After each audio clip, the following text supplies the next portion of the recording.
Hi, this is just a heads up that this video isn't for kids and is targeted towards the older side of the fandom. That's all. Thank you.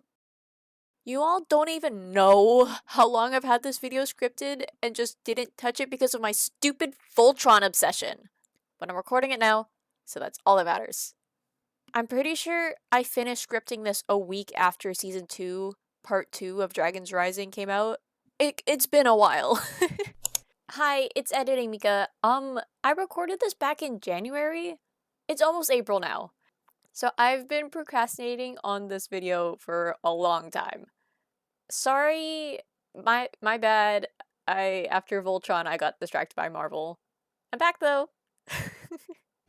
Okay, for those of you who remember from the Kai and Nia commentary I did a while ago, which you should totally watch, I know I ragged on Jay a lot, but I really want to preface that he's actually my third favorite character in the show. I like him, I swear, but I just wanted to put that out there. He's number 3.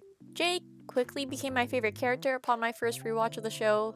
He was quickly replaced by Kai because hot-headed characters have always been my favorite for some reason, but Jay still managed to stay in my top 3. He was snarky and a jerk, and I loved it. But, as I'm sure you're all aware, Jay's writing it's been something. So let's go over what's wrong. Disclaimer, this is definitely going to be a more ranty of a video like last time than what I usually do.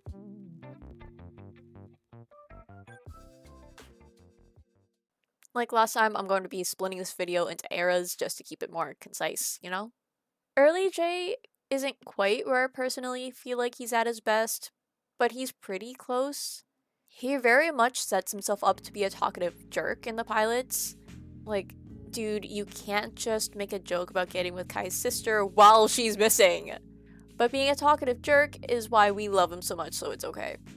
As the series goes on, we get our first insight on how he's the brains of the group, pessimistic but turns said factor into the source of his comedy, and is very clearly embarrassed of who he is as a person.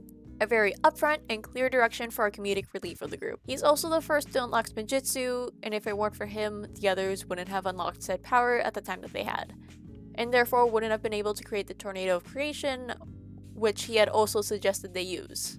He's also the first to unlock his weapons vehicle in Snakebit. Speaking of Snakebit, I've always found Jay's relationship with his parents really endearing. Sure, he's embarrassed by them at first, but he quickly gets over this, and it's just really nice to see a character with a good relationship with his parents. Even if he one day grows to have mommy and daddy issues, but those issues don't have to do with Edna or Ed, and that's all that matters to me. Of course, he doesn't completely learn how to not be embarrassed by himself, as he very blatantly lies to Nia about his past, but he learns how to move past his impulsive lies, for now, which led to him unlocking his true potential. We focus more on filler episodes during the first half of Season 2, so he and the rest of the cast remain pretty static from this moment on, but he still retains his basic traits with the added bonus of being more protective of Nia and having a couple of cute scenes with her. All in all, his characterization is pretty good. He's a snarky jerk, and I couldn't ask for anything more. Except we do get more.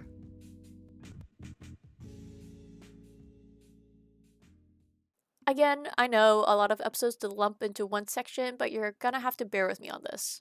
I feel like this batch of seasons really got Jay right as a character. Sure, he feels a bit more incel-y when it comes to the whole love triangle fiasco, but I wouldn't necessarily it's out of character. He was already pretty weird with her at the start of the pilots and towards the beginning of Season 1, and while I like their dynamic, him becoming overbearing does make a little sense, to me at least. Now, I'd like to think we got a few interesting tidbits of information about Jay before we jump into his first focus season. Jay seems to have really gotten into Fritz Donegan in between Seasons 2 and 3, and claims it was Lloyd's fault, which is really cute. In Season 4, we learned that, at least at the time, Jay doesn't swear, or maybe he was just being a hypocrite, and that he was never exactly angry at Cole during their love triangle, no matter what he may imply during the season's opening episode.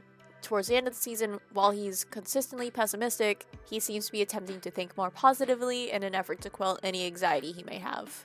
On top of these points, we see that Jay very clearly isn't afraid of taking quote-unquote little treats from the enemy, showcasing how his morals can be a bit muddy at times. This is further showcased in the next season. Jay is given the chance to lead the team in Lloyd's place, and immediately makes the ninja commit a crime. Granted, they were stealing from Ronin of all people, but his moral ambiguity is never really expanded upon. Foreshadowing. The revelation about him and Nia follows him into season 6, and is the main driving force behind a lot of his decisions during the first half. He's obsessed with his future, and it comes to bite him later on. Although his obsession is interrupted partway into the season when he indulges in Nauticon's temptation, you know, a little treat, and wishes that he wasn't born in a junkyard. This leads him to learn that his father is dead, which, yikes.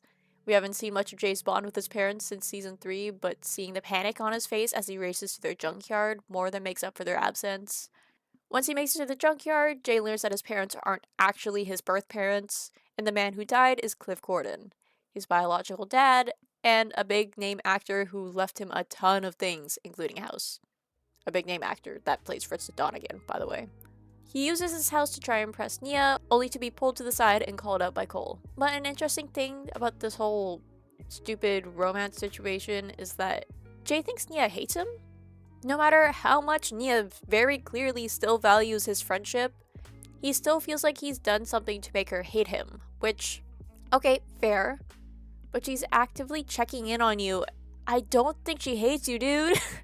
Jay's kidnapped before once again taking a gift from their enemy, and we also get a confirmation that Jay does in fact use his humor to cover up his panic. And like, okay, yeah, we already knew this, but it's fun to have it set in stone. Also, later in the same episode, Jay is just flipping around with a ball and chain attached to his ankle, like, oh my god. He's caught, tortured, and injures his eye, and it was implied in a previous season that this injury is permanent. I really wish they stuck to this and showed some indicator that his eye is injured. That would have been so cool. Jay's rescued and puts on a bit of a macho persona while around Nia. Like, he's making a big last-ditch effort to impress her, but that all melts away when Nia opens up to him about her insecurities. He listens for once and doesn't let his own insecurities cloud the way he views her as some perfect girl. After Nia's taken, Jay forms a small team, and he is actually pretty good at leading. Like, yeah, I guess nothing from the last season disproved that, since the only reason the role of leader was stripped from Jay was because he got separated from the rest of them. But it never really said in how he can take a situation super seriously until this episode. Through his own leadership, Jay manages to get everyone out of the gin blade and helps catch everyone up on how to save Nia. They get into a fight with some pirates, and Jay goes for somebody's head with a sword. Like, yeah, the pirate didn't die, but Jay makes it very clearly obvious that he had meant to go for the head and not send the pirate away. This was probably just accidental on the animator's part, but I personally find it really funny. Of course, by the end of the episode, they manage to stop Nauticon, but it comes at the cost of Nia's life. Jay rushes to her side. They have a moment that totally doesn't bother me in the slightest before the whole season is reset and he and Nia get together. The one thing that irks me about this season is that it was Jay just relearning what unlocked his true potential. But again, thinking your best friend stole your girlfriend probably does lead you to take a few steps backward when it comes to this type of development. Jay doesn't really have much to do after Skybound. He gets paired with Nia in the Dark Island trilogy, which I refuse to reread due to pure laziness. And also, I don't have the last volume. Visits his parents in The Day of the Departed, and has more nice family moments in the season after. While Jay clearly doesn't have as much to do during the last two eras as, say, Kai or Lloyd, I think they were able to get his characterization down pretty well. He's a genuinely funny character who can be a bit selfish at times, but we love him for it, especially when he showcases just how much he loves those around him.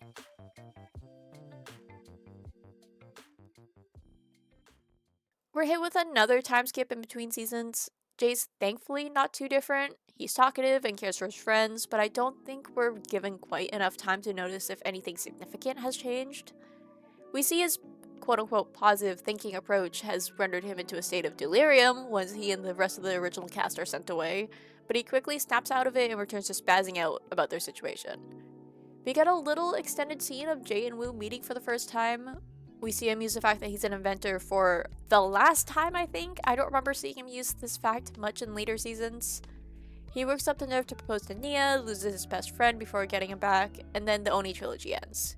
He's pretty static through this batch of seasons, but in all fairness, they were more focused on Lloyd, Garmadon, and Woo, so I can't be too upset about it. Also, did anybody else notice that Jay's voice started to pitch up during March of the Oni?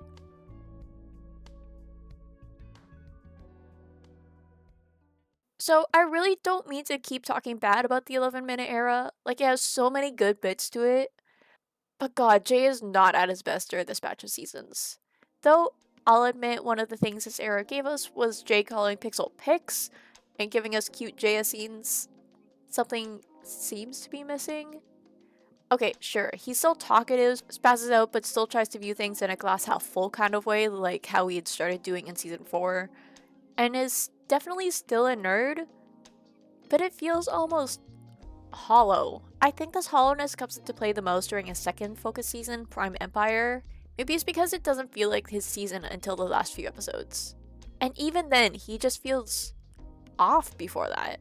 Sure, I personally think it's pretty in character for him to embrace the attention he receives in the game with open arms, even if it does turn out a little cultish. But his reaction to everything else in this season just doesn't seem right. He's caught himself in this illusion that Prime Empire is all fun and games and doesn't seem to be taking their mission seriously at all until the very end. And sure, he's a comedic relief of the show, but comparing his characterization to what we got in Skybound just feels like another step backwards in terms of him. I don't know, maybe my views on this would be different if they had just leaned into him being stuck in the illusion that Prime Empire is amazing.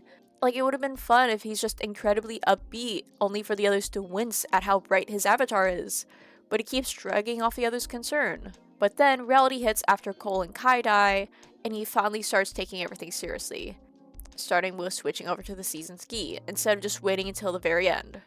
In the actual season, I think Jay switched avatars for no reason, like right before the race, but I think it would be really cool if he had switched from his avatar to the season's main gi right after Kai and Cole die. Like, their death is what made reality finally set in for him. Maybe his disillusionment could have stemmed from his mother having connections to the game, because in case you didn't know, Jay's mom was supposed to be expanded upon and have connections to Prime Empire this season. That's probably why he has a little moment with Unagami at the end. I don't know. What's done has been done, and Prime Empire, to me, feels like a big downgrade from Skybound. Also, in the scene where the ninja are trying to make Okino feel better, why does Kai say a pun instead of Jay? I don't know, I just feel like it's a weird decision. Kinda nitpicky, but this is also a video about Jay's characterization, so whatever. Also, Jay not getting annoyed at the NPC for hitting on Nia seems a bit out of character after the whole life triangle thing, but maybe this is just a sign of his character development. But having him be all mad about the Flower Nia thing, and then switching up when they're presented with a discount because of it, would have been funny, in my opinion. One more thing, in Prime Empire, Jay claims that he's great at mazes, which is a one-off line from Season 5 and only Season 5, I think. This is such a silly little thing that they brought back. I kind of love it. Not much happens with Jay in Master of the Mountain. He gets hit on by the Munch Queen and says, "Oh gee," when she voices her crush on him. I don't know, I feel like this was a really big, he would never have said something like that in the original series type of moment for me. He has a bigger role in the island since the islanders want to use him as a sacrifice to who they think is Rojira. We still get to see him accept gifts from those he thinks of as the enemy, but he just feels more gullible. Also, definitely feels like they're trying to go down the Uwu soft boy route this time around, and I did not like it. I'm so sorry. He has a pretty good moment in Seabound where he recharges their submarine's battery.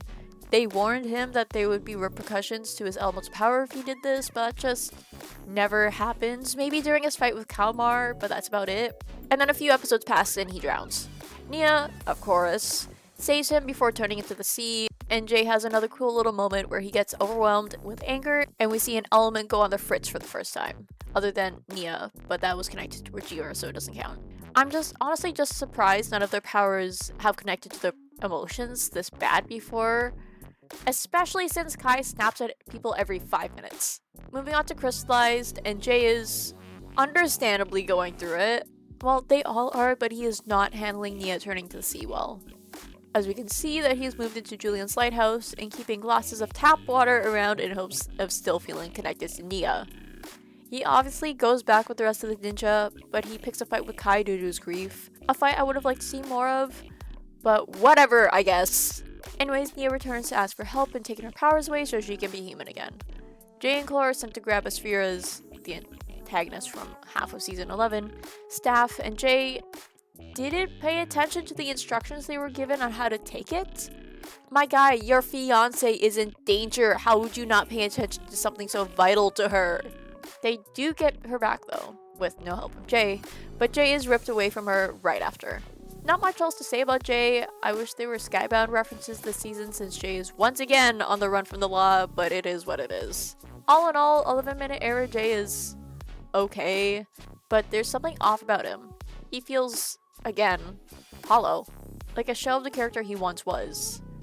On top of this, he feels very uwuified. Like if we were to use anything to compare his personality to, his previous characterizations feel very Reddit-ish, but now he feels like he's jumped straight out of Tumblr, and those sites couldn't be any different from one another. Also, his parents are barely there. We see them during Nia's funeral, but they're so important to Jay, and they just dropped them from the show. But what happened to Jay exactly? What's with the change?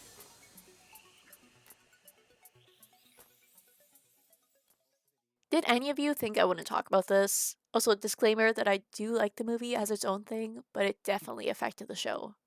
I won't dwell on this for too long, but the route they took Jay in the movie probably has some sort of influence on his new personality.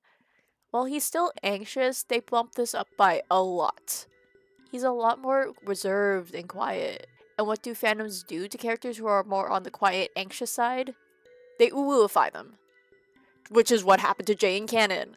I'm exaggerating a little when I say this, but just know that I do personally blame the movie for the shift. Still love the movie though. Anyways, one last error to get through. I can't wait. Oh, this is kind of fun.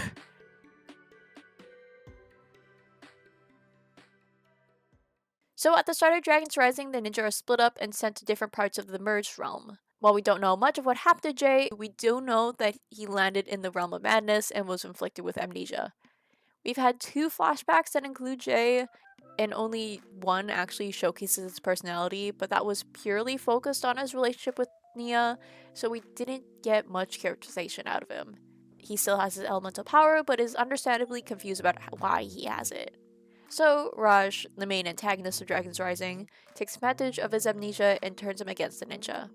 We haven't seen much of him so far. Like, he's hunted down Bonzel and went up against Nia during the Tournament of Sources, but that's about all he's gotten. I'm hoping we get more on his moral ambiguity throughout the next few seasons. I don't know if hoping's the right word, because I feel like we're definitely gonna get that. I just want to note that he's just as open to slacking off as ever, but he seems a lot colder after unlocking Shatterspin. I honestly can't wait to see what they do with this plotline.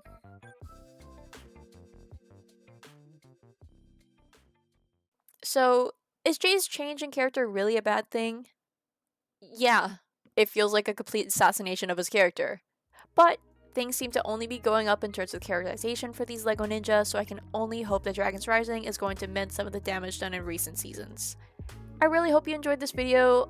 I wasn't taking as many notes on him as I thought I would during my 100th rewatch of the show, but it still ended up being just as long as I thought it would be. So how do you feel about Jay's character development? I don't know if I'd call it that, but I still want to know what you think in the comments below. Also, maybe consider liking. I always feel weird asking people to do that, but I gotta slip into the YouTuber role. If you enjoyed the video, please consider liking and subscribing. I make art and commentary videos, and your support would mean the world to me. My Etsy and social links are in the description below, so feel free to check those out if you'd like. And I think that's all. So I'll see you in the next video. Bye!